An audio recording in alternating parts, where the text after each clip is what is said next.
Clock? And then please also, they will just hold the microphone. If you can just let them hold it for you, that would be fantastic. So we've got, very good, we've got Paul right here with a question. How many passengers do we have on the trip from Yokohama to Seattle? About the same, I believe, around 1800. Yeah, so similar as what we have today. This cruise, I believe we have, yeah, also around 1800 guests, so similar. Very good. Darwin's right here with a question in the front. So, yeah, some ships have a ship's tour for interested passengers. Does this ship have that? And if not, why not? Thank you. Yes, I know, but it was pre-COVID.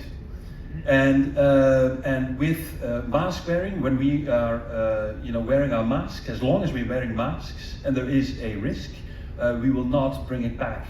So it comes back after everything is lifted. So most likely, because we are sailing here in this area, we are still mandated, we still have to wear our masks, etc. It's not organized over here. It may already have been organized on other ships. I get in it, if that is indeed the case, then we'll probably go back to that once we arrive in Alaska as well. So does that mean we'll be having one on the Alaska run? You mean to Seattle right now? No. To Seattle, not yet, but maybe, I'm not sure if you heard about it, but maybe in Alaska. I haven't. What I have heard about, some of you may have seen it. On some of our ships, there's a new program on the world stage called A City at Sea.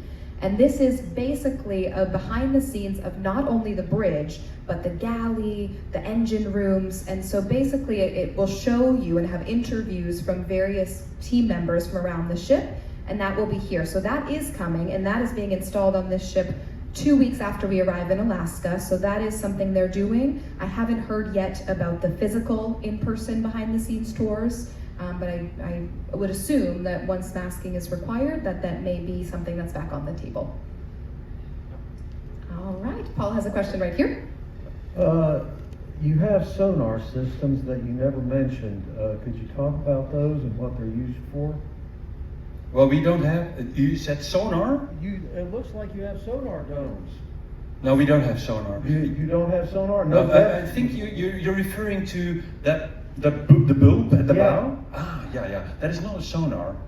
That is, we call it a bulbous bow. And the bulb is basically, what does it do? It breaks the waves and it reduces the friction of the waves against the ship's hull.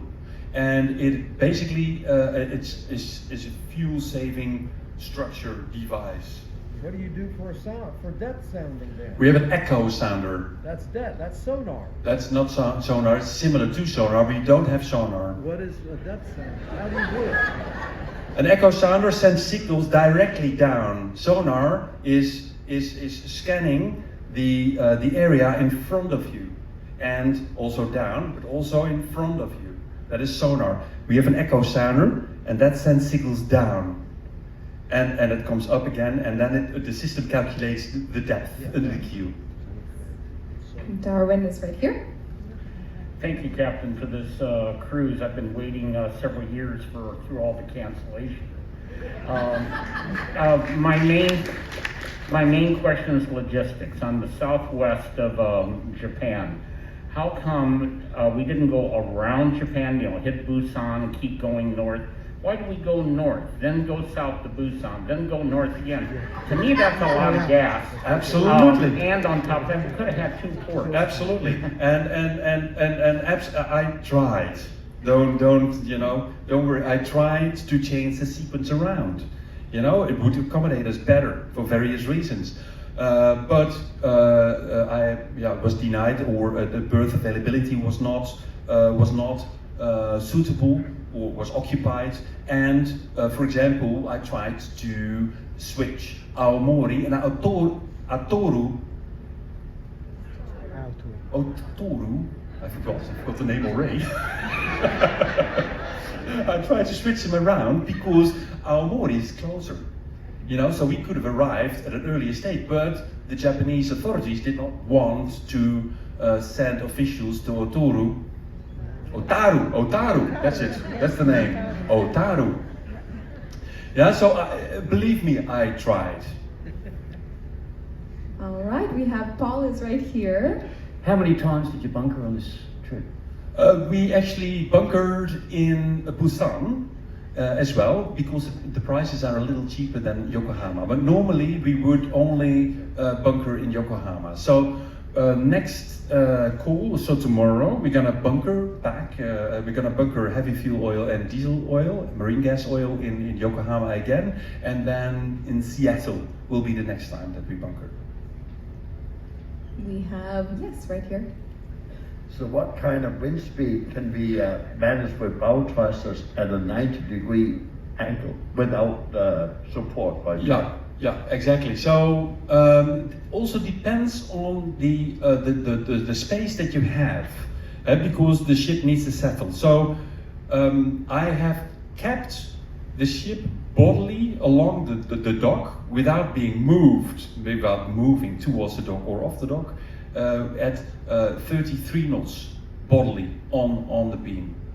Yeah, and that is really absolutely the maximum that you for the bow thrusters. The azipods are a lot stronger. You have more power on the azipods than the bow thrusters. Great question. Paul is here in the center. With the thrusters that you showed, I don't understand why it was necessary to have the tugboats to bring you away from the shore. Yeah, again, that is here in Japan. In most ports, in all ports actually, either one or two tugs are required, and that is for safety reasons. That is just for safety reasons, or maybe, you know, dollars. But they mentioned for safety reasons. And yesterday we actually required, because there was a lot of wind there upon departure, so we had one tug. That was the first time this cruise. We had one tug actually pull us the bow around because of the wind, and we had to pivot around the stern, and eventually the wind was on the beam, so it was very difficult. So you needed a lot of power on the bow thruster in order to get the bow around. And I had the tug anyway, so I had it pull. I had us pulling at 50%. That is an additional 2,000 horsepower. Yes, I think we should give a round of applause for these past two ports and the level of wind and how smoothly and safely we were still able to get in. It's pretty amazing. So thank you, and thank you to the team up on the bridge as well. All right, Darwin, where'd you go? Darwin's over here, very good. Like a airline crew, does the bridge go through a standard checklist before every cruise? Yeah, not only before a cruise, but every single watch change, for example, we have checklists. Before we leave a port, we discuss the arrival maneuver, departure maneuver in length. We create a PowerPoint. Whoever does the maneuver creates a PowerPoint of the particular maneuver as well, with settings, etc., and in combination with a checklist again.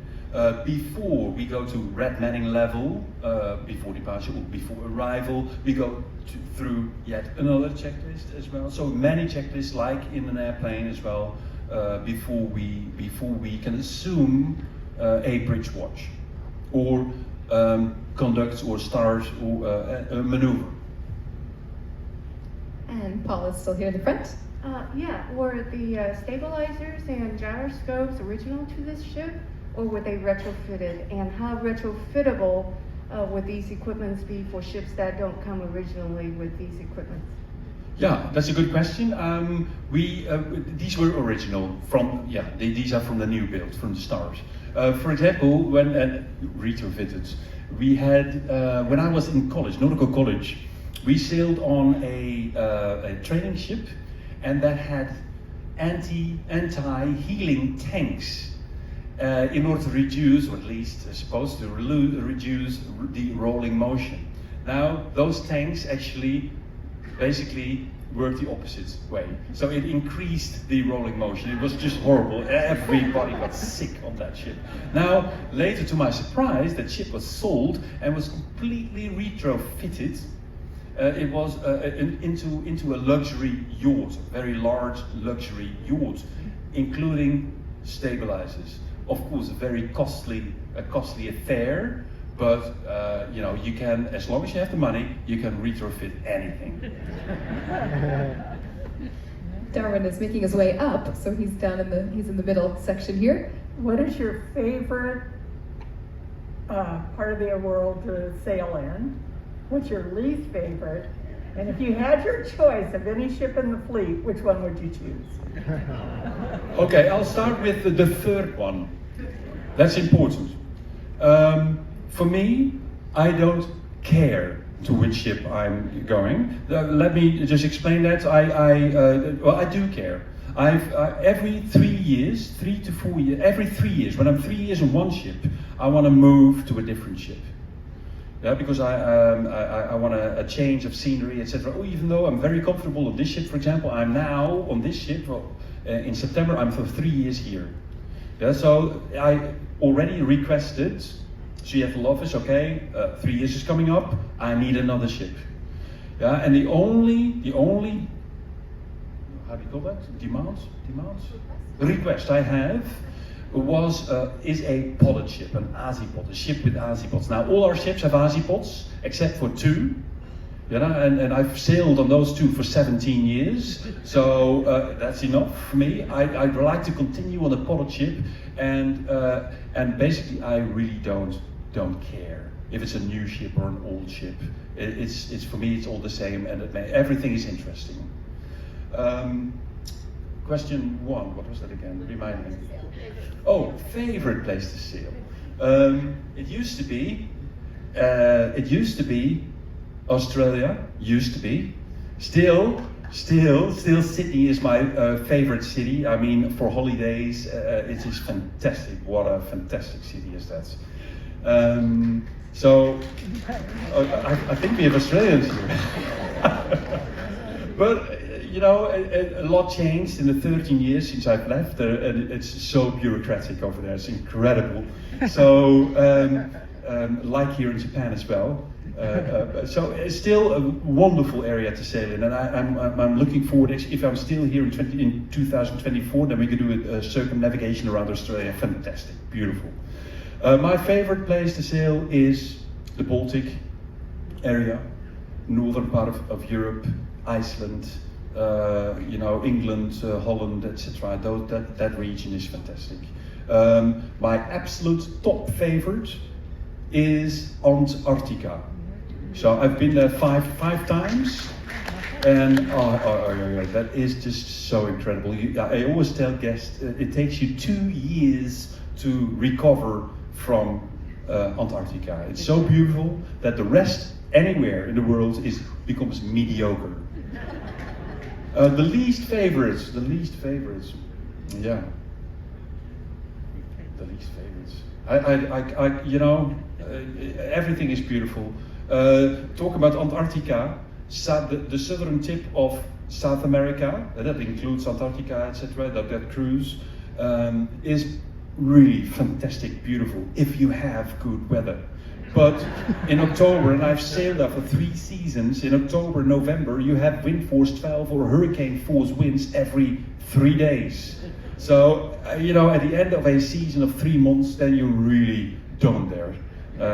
So then you're happy to go back to the quiet Alaska, calm Alaska. Right. Those were the questions? I think that was it, correct? We've got all 3 questions, okay. Yes. So we've got Paul right here. Captain, you've been in the industry 25 years almost. A lot has changed. What do you think's in the future of cruising? You know, grandkids, great-grandkids. Will we be cruising in 50 years? And how do things evolve? Like, what are those trends that you've seen change on ships? Some of the challenges that you've seen emerge, and some of them maybe even insolvable. Yeah, that's a good question.